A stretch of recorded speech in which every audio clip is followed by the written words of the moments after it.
Hai guys, kembali lagi bersama gue di Lex Nawir Movie. By the way, gimana nih kabarnya kalian? Baik-baik saja kan ya?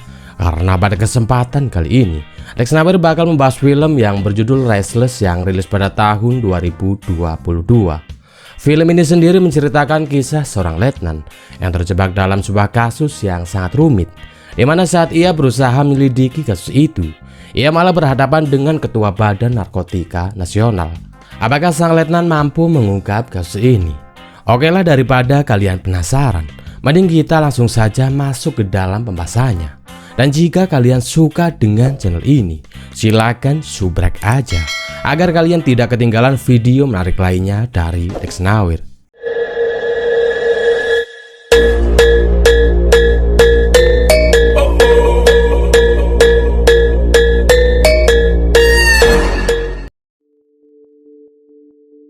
Film dibuka dengan memperlihatkan seorang letnan Polontos bernama Thomas, di mana ia mendapat telepon dari rekan satu timnya yang memintanya untuk segera datang ke kantor karena akan diadakan sebuah pemeriksaan rutin oleh sang komandan.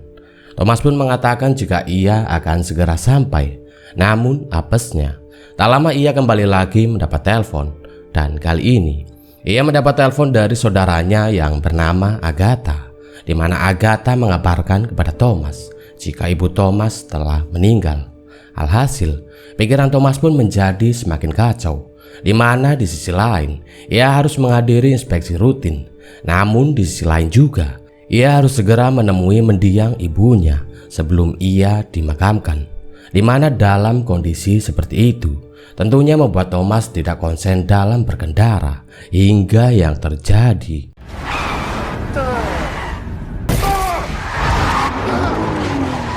Ya, Thomas tak sengaja menabrak seseorang. Dalam kondisi seperti itu, Thomas pun tak tahu harus berbuat apa. Di sini ia pun berusaha memanggil panggilan darurat. Namun ia malah ditelepon oleh anaknya yang bernama Louis menggunakan telepon Agatha. Situasi pun menjadi semakin memburuk saat Thomas melihat polisi yang sedang patroli. Di sini Thomas pun langsung menyeret dan menyembunyikan mayat tersebut.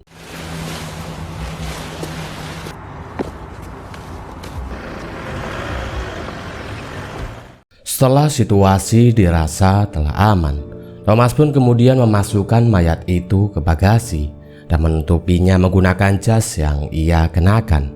Namun naasnya, saat dalam perjalanan menuju rumah sakit, Thomas dibuat ketar-ketir karena di jalur itu ternyata sedang ada operasi yang dilakukan oleh pihak polisi. Belum lagi saat Thomas mencari ID cardnya, ternyata ID card milik Thomas tertinggal di dalam jas yang ia gunakan untuk menutupi mayat yang tadi ia simpan di bagasi. Alhasil, Thomas pun diperiksa karena ia tidak bisa menunjukkan ID cardnya hingga yang terjadi. Chiffre un matricule, monsieur. Oui, écoutez, je sais, franchement, c'est... Touche pas ma caisse, t'es pas...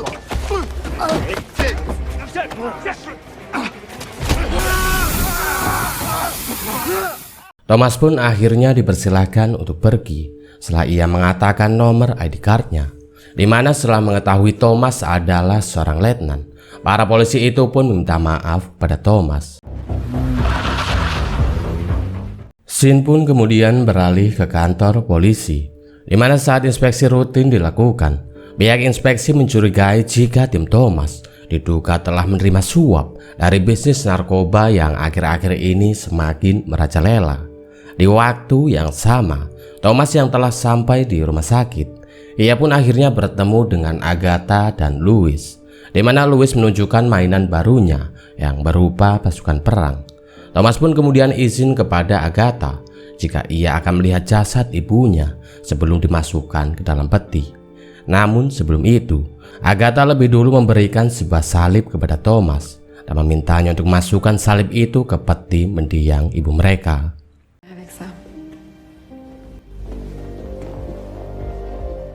Saat Thomas telah sampai di ruangan jenazah, terlihat jelas raut kesedihan yang tak bisa disembunyikan oleh Thomas.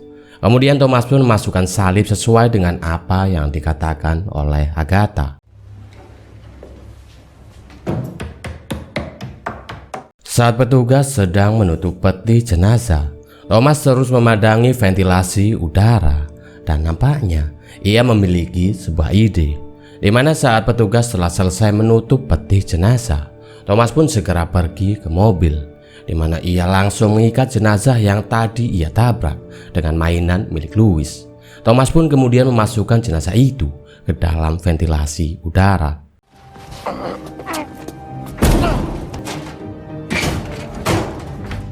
Thomas pun lalu kembali menemui petugas rumah sakit dengan membawa sebuah balon, di mana Thomas beralasan jika balon itu sengaja ia beli untuk anaknya. Ia juga meminta waktu berdua bersama mendiang ibunya sebelum mendiang ibunya dimakamkan. Setelah petugas pergi, Thomas pun langsung mulai mengeksekusi idenya, di mana ia sengaja membawa balon untuk menutupi CCTV, serta sengaja mengikat jenazah itu dengan mainan agar ia bisa meraih tali dan menarik jenazah itu ke dalam ruang jenazah. Bien, c'est bien ça.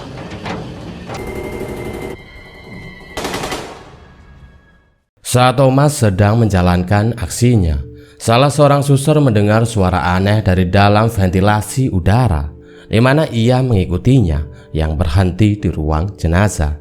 Suster itu pun kemudian melaporkan kepada satpam jika ada suara aneh di ruang jenazah. Kecurigaan pun semakin menguat saat satpam tidak bisa melihat apa yang terjadi di ruangan itu karena tertutup oleh balon.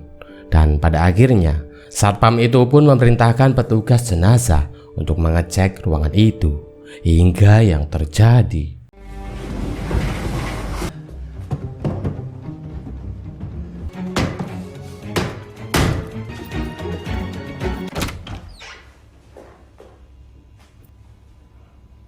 Bien sûr. Untungnya sebelum petugas sampai, Thomas pun berhasil memasukkan jenazah itu ke dalam peti mendiang ibunya dan menutupnya di waktu yang tepat. Singkat cerita, setelah pemakaman ibunya telah selesai, Thomas pun langsung membersihkan mobilnya untuk menghilangkan barang bukti. Tak hanya itu, ia juga sengaja menabrakkan mobilnya ke mobil polisi yang sedang bertugas, di mana semua itu Thomas lakukan agar ia bisa memperbaiki kaca mobil miliknya yang pecah, tanpa dicurigai jika Thomas adalah dalang di balik tabrak lari yang terjadi kemarin malam. Jago, gila asli, parah.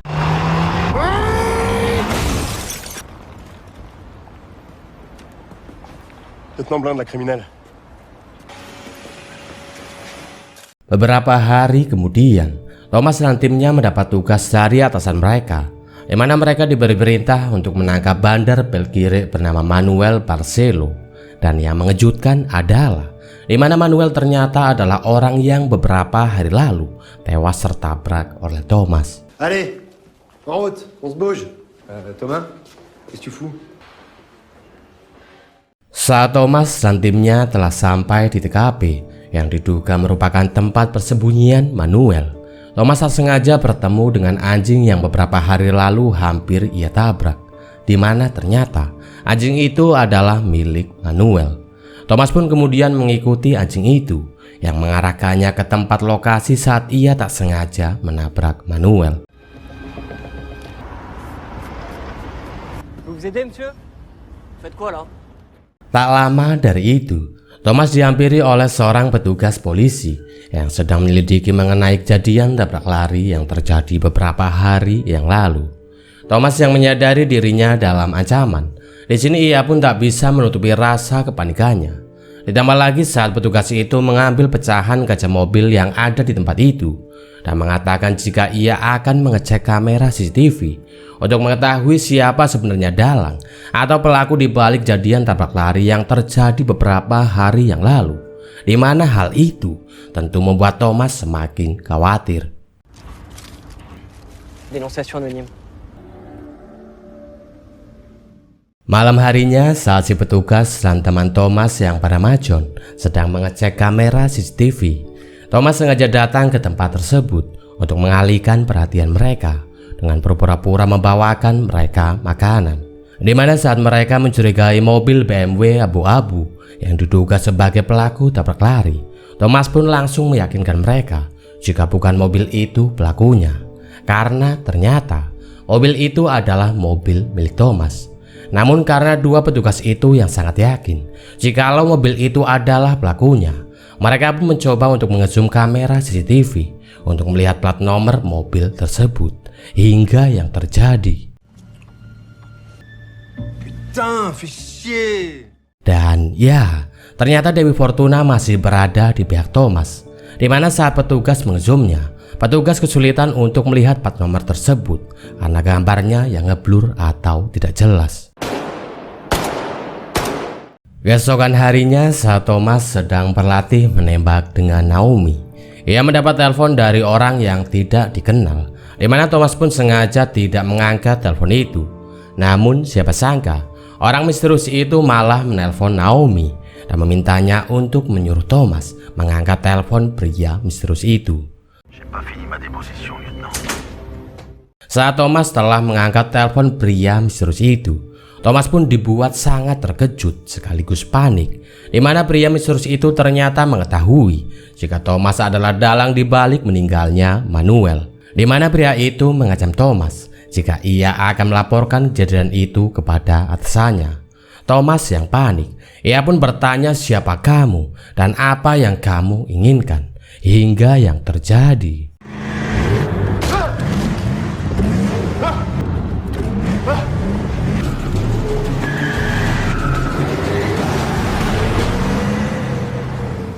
Setelah kejadian itu, Thomas pun menelpon pihak keamanan dan memintanya untuk melihat rekaman CCTV mengenai siapa saja yang masuk ke kantornya hari ini, demi mengetahui siapa sebenarnya pria misterius yang telah menelpon dan menyerangnya.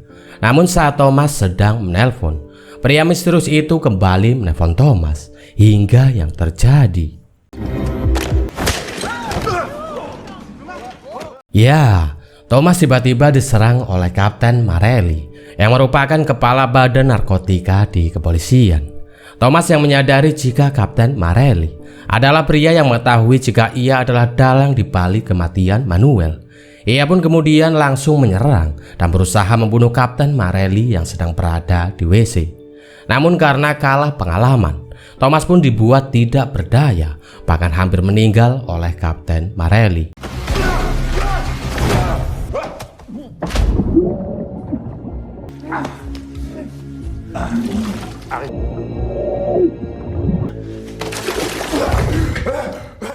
Setelah berhasil melumpuhkan Thomas, Kapten Marelli meminta Thomas untuk memberikan jasad Manuel kepadanya.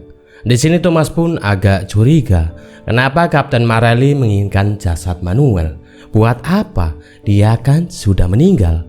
Namun karena Thomas yang tidak memiliki pilihan lain, ia pun sepakat dan akan memberikan jasad Manuel kepada Marelli.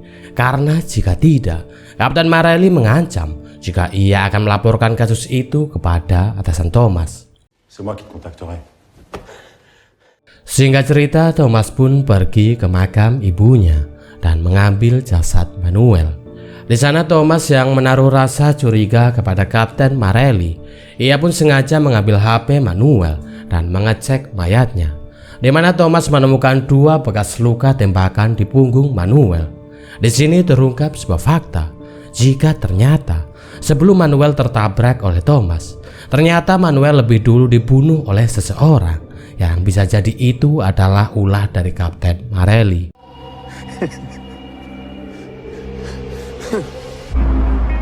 Thomas pun kemudian pergi ke rumah Manuel. Di sana ia pun langsung mengecas HP milik Manuel dan mencari barang bukti agar ia bisa mengetahui apa yang sebenarnya dicari oleh Kapten Marelli dari Manuel. Di mana saat Thomas mulai melakukan pencarian, ia menemukan kartu layanan berangkas pribadi milik Manuel. Thomas pun menyimpan kartu itu. Namun saat ia akan pergi, telepon Manuel mendapat panggilan dari temannya yang bernama Michael Burgi, di mana Burgi mengatakan jika Manuel sekarang sedang dicari oleh Kapten Marelli. Thomas yang semakin curiga kepada Kapten Marelli, ia pun segera meminta Naomi untuk mencari informasi lengkap mengenai Michael Burgi. Numéro appartient à Michael Bourgi. Tu me fais faire une dinguerie là, faut demander une autorisation au juge. Setelah mendapatkan informasi dari Naomi, Thomas pun akhirnya berhasil menemukan lokasi keberadaan dari Burgi yang ternyata sedang berada di tempat laundry. Di mana setelah menyocokkan foto Burgi dengan foto yang dikirim oleh Naomi, Thomas pun segera masuk dan langsung menangkapnya.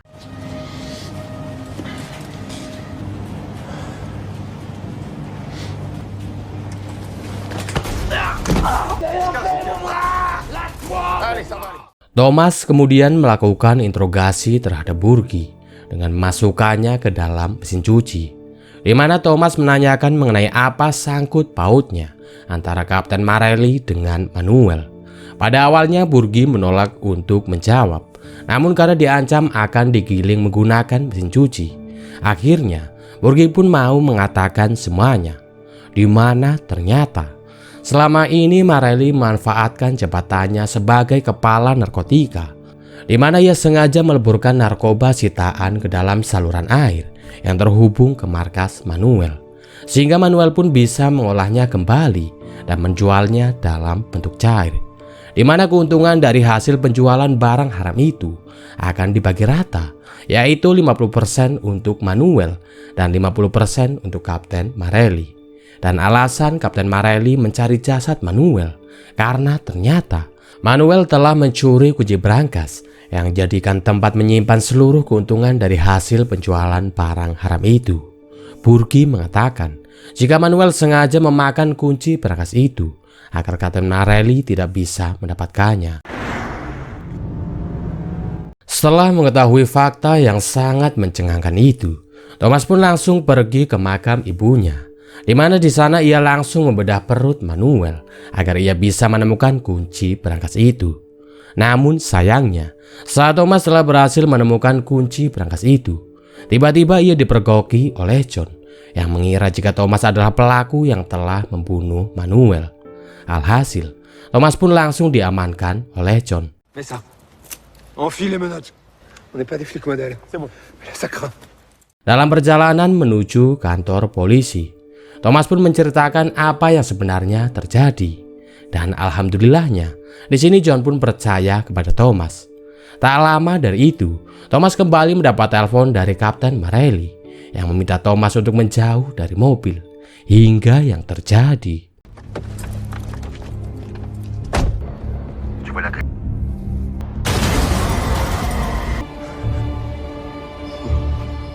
Ya, ternyata Kapten Marelli telah bekerjasama dengan petugas dermaga dan sengaja menjatuhkan kontainer ke mobil milik John yang membuat John meninggal saat itu juga.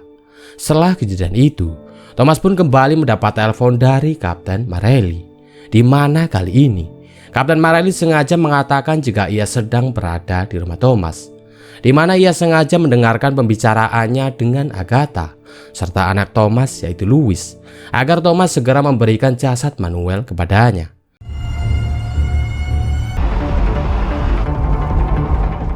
Singkat cerita, Thomas pun akhirnya sampai di rumah, dan alhamdulillahnya Agatha dan Louis masih selamat dalam kondisi sehat walafiat.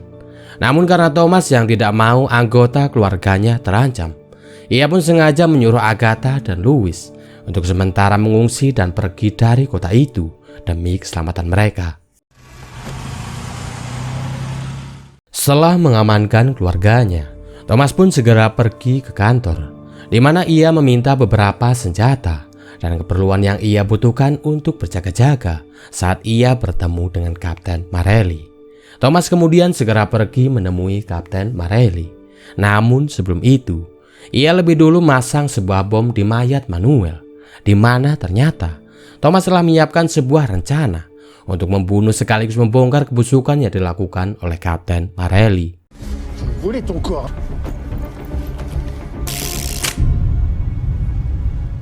Singkat cerita, Thomas pun akhirnya bertemu dengan Kapten Marelli. Di sana ia pun langsung memberikan jasad Manuel dan menaruhnya di bagasi mobil Kapten Marelli. Di mana saat Thomas akan pergi, ia pun langsung mengaktifkan bom yang telah ia pasang di jasad Manuel hingga yang terjadi.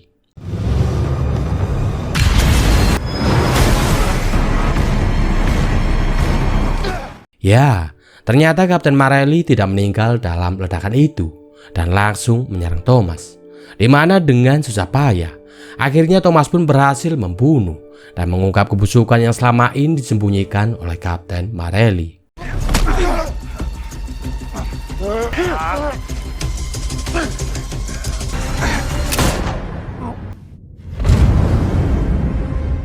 Beberapa bulan setelah kejadian itu, Thomas pun pergi menuju ke sebuah gedung yang merupakan tempat penyimpanan berangkas ilegal milik Manuel, di mana dengan menggunakan kunci dan kode berangkas yang ia temukan di rumah Manuel. Ini semua uang dari keuntungan penjualan barang haram yang berjumlah sangat banyak itu. Ini pun resmi menjadi milik Thomas tanpa sepengetahuan pihak manapun. Dan film pun selesai. Oke, itulah seluruh alur cerita dari film Restless yang rilis pada tahun 2022. Bagaimana filmnya menurut kalian? Silahkan tuliskan pendapat kalian mengenai film ini di kolom komentar ya guys. Oke, mungkin cukup sekian dulu video dari saya kali ini. Saya Indra undur pamit. Assalamualaikum warahmatullahi wabarakatuh. Dan sampai jumpa di video selanjutnya. Bye bye.